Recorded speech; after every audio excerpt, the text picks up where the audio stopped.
Olá, de novo, nosso novo módulo, né? Uma pausa aí para o cafezinho, para uma água, porque nós precisamos estar alimentados, fortes, para poder falar com vocês e para poder atender os nossos alunos. E quando se fala de inclusão, nós também falamos de exclusão.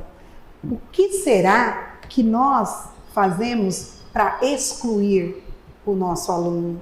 E existe essa palavrinha, que é uma palavra que não deveria ter. Como que eu excluo os nossos alunos?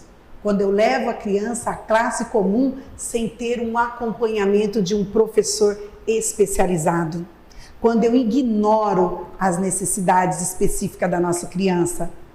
Quando eu sugiro algo que a minha criança não pode fazer. Eu estou excluindo. Quando eu não posso e não delimito, eu não consigo desenvolver nela, ao mesmo tempo, as atividades de acordo com a idade dela. Eu excluo também quando eu deixo de atender o meu aluno no tempo certo, ou eu atendo ele antes do tempo. Quando espera que o professor de classe regular ensine as crianças deficientes sem dar o suporte. Então, aí eu excluo o nosso aluno. Aí eu digo, realmente não é inclusão, e sim exclusão. E isso não parte de agora. A inclusão, ela vem lá. Lembra que eu falei que nós íamos falar do resgate histórico? Então, lá na época do Império já existia pessoas com deficiência. Em 1854, no ano imperial, existia um Instituto dos Meninos Cegos. Surgiu desde lá, desde esses primórdios. Em 1857, teve também o Instituto dos Surdos e Mudos. Em 1926, surgiu a Pestalozzi no Rio de Janeiro, para atender essas crianças. Em 1945, Helena Antipos, ela disse o seguinte: temos que abrir novas casas, e abriu uma casa também para atender. E em 1954, pasmem vocês, a APAE. A APAE chegou também para atender tanto a idade das crianças, idade mínima e não tendo idade máxima, todo tipo de deficiência. E no Brasil, isso aí começou realmente lá por volta de 70, com a aceitação de alguns alunos por parte de algumas escolas. Então, olha só quanto tempo demorou para que algumas escolas, entre aspas, realmente aceite essas crianças em classe comum. E dentro de tudo isso, nós vemos o seguinte: qual que é a minha participação? Será que eu estou incluindo ou excluindo? Em que momento que eu estou? Então, por isso que a importância dessa aula, a importância de nós realmente trabalharmos esses assuntos. E dentro de tudo isso, falei para vocês também que nós iríamos estar falando de classificação. Qual que é a classificação dita para as deficiências? Eu tenho a auditiva, a mental, a física, a visual, a superdotação e a múltipla. Então, nós vamos estar falando cada uma delas para que nós possamos realmente entender um pouquinho. Aí nós temos outras também, né? Mas nós vamos focar nessas aqui, nesse exato momento.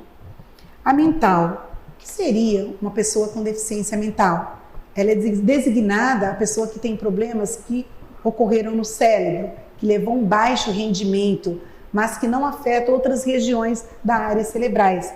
Então é deficiência mental. São todas as pessoas que têm o QI baixo de 70 e cujos sintomas tenham aparecido antes dos 18 anos. Considera-se uma pessoa com deficiência mental.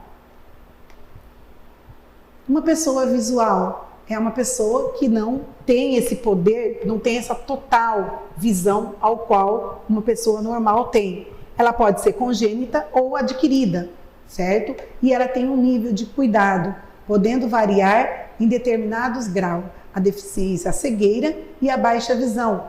E temos também a visão subnormal. E outra que nós temos agora é a monocular. Essa é uma parte também da visão que nós temos muitos alunos, pessoas que são monocular, que não sabem que elas se encaixam como deficiência. Principalmente que o deficiente visual, ele tem principalmente o monocular, ele tem esse medo, né, dele ser taxado como deficiente. Então ainda tem esse trauma, né? Por quê? Porque as pessoas ainda encaram as pessoas com deficiência, fazendo com que elas sejam realmente excluídas. Nós muitas vezes olhamos com aquele olhar, né? E aí, como que ele se sente? A auditiva, ela é a perda parcial ou total da audição, causada por uma má formação genética, uma lesão na orelha ou nas estruturas que compõem o aparelho auditivo. A deficiência auditiva moderada, ela é a incapacidade de ouvir som com a intensidade menor que 50 decibéis e costuma ser compensada com a ajuda de aparelho, acompanhamento terapêutico. Em graus mais avançados, como a perda auditiva severa, o aparelho e a ortotóxis. Voltando. A auditiva é a perda parcial ou total da audição, causada pela má formação congênita ou lesão na orelha, na estrutura que compõe o aparelho auditivo. A deficiência auditiva moderada é a incapacidade de ouvir com sons intensamente menor que a 50 decibéis e costuma ser compensada com a ajuda de aparelho e acompanhamento terapêutico. Em grau mais avançado, como na perda auditiva severa, esses aparelhos ajudam só parcialmente, eles não conseguem atender totalmente, mas o aprendizado de libras da leitura orofacial, sempre que possível, é recomendado. Hoje nós temos muitas aulas de libras, em alguns cursos ela já é colocada como uma necessidade, e nós temos também muitos cursos ao qual a pessoa pode estar se capacitando para atender esse nível de pessoas com essa deficiência, que é muito importante também. E é importante que os professores possam ter essas capacitações em Libras para poder melhor atender. Aí nós temos a deficiência física, que são as complicações que levam à limitação da mobilidade, à coordenação geral, podendo também afetar a fala em diferentes graus. As causas são variadas, desde lesões neurológicas, neuromusculares, até a malformação congênita ou a paralisação cerebral.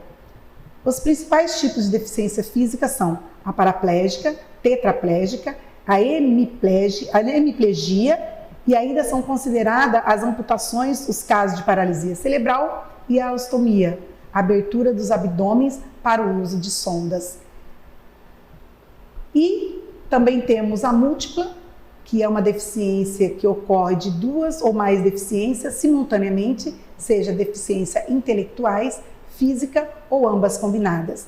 Não existe estudo que comprove quais são as mais recorrentes.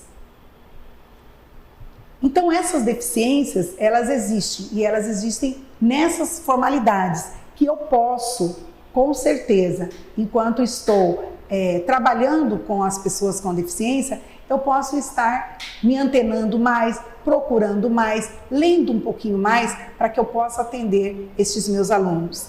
E entre todos esses nós temos a superdotação, que são pessoas com altas habilidades, como também pode ser chamado os superdotados. Curiosos, criativos, aprende tarefa com facilidade, mas muitas vezes surpreende os pais com habilidades precoces, vocabulários avançados em comparação com as crianças de sua idade e um raciocínio complexo. Então, o superdotado, ele é uma criança também em sala de aula que ele é sim taxado como deficiente, só que eu preciso estar preparado também para atender esse superdotado, porque é uma criança que precisa de totalmente de atenção para saber as limitações dele, até onde ele deve ir, ele não ser classificado diferente. E as características que cada um tem, o superdotado, ele dorme pouco, ele lê em curto espaço, ele diz palavras e frases com 12 meses, essa é a criança superdotada. Ele aprende o abecedário, certo? Até 10 ou mais, quando ele está com 10 anos, ele já sabe assim, coisas fantásticas. E eu tenho que aprender a distinguir cada característica dessa. Então vocês vão estar tendo este material, podendo manusear e ver quais são essas características ao qual eu tenho que estar mais antenado para ver meu aluno. E nos próximos módulos, nós vamos estar falando sobre o papel da família, o papel do professor e, com certeza, as competências que eu preciso ter na sala de aula.